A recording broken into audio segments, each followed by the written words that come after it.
a few names in life that strike fear.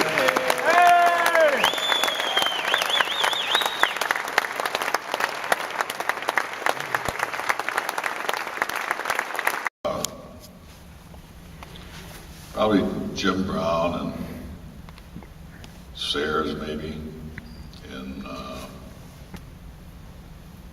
Nitschke or even Dave Wilcox. Mm-hmm.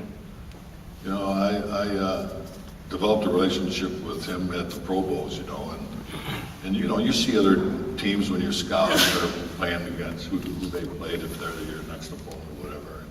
And I always thought he was, you know, he should be in the Hall of Fame. He finally got in, and he was a tough character. So probably those three. We'd make it a 5-zone maybe. This is one of my favorites. Have you ever won a contest for best mustache? You know, I'm embarrassed to tell you.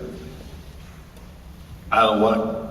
I did something. I was trying to cut it, so I took it all off. I swear, the next day in the mail, I get this invitation for the mustache judging contest. Very next day in the mail, I swear to you. And I shaved mine off. Do you think that in 2013, the game of football, college, pro, whatever level, do you think it is safer? It's hard to see. I don't know. When you say is it safer, do we measure, you know, how many games they played this year versus how many games they played in 2000, and you know what were the injuries that popped up. You know, the NFL is, of course, they got to cover themselves. They're in full denial about the concussion business, but so they're changing the rules. But as a defensive player, it's tough. The game is so quick. You really don't realize how quick these people are and how big. But when you're a receiver and you're coming across and you got the ball, you see me coming, so you're gonna get ready for the hit. And so, okay, you lowered yourself, so I gotta lower myself because I want to hit you right in the chest, or put my helmet at the ball. So now we start, who's gonna get, and then all of a sudden, boom, we hit heads and I get a flag. That's what I think those guys are.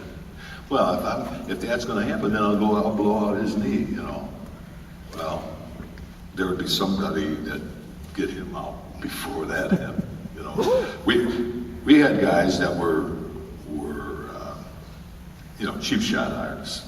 I mean, guys that hit you in the back and everything back then, more so than today. But you know what happened? We'd be watching the game film or something.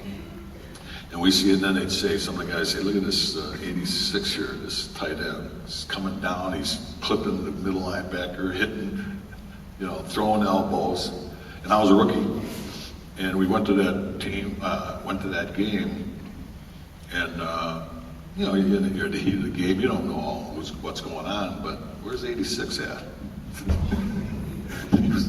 Last we saw, he was laid out on the field.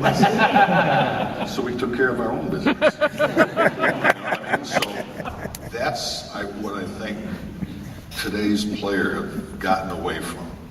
You know, I always admired what Bud Grant did with the Vikings.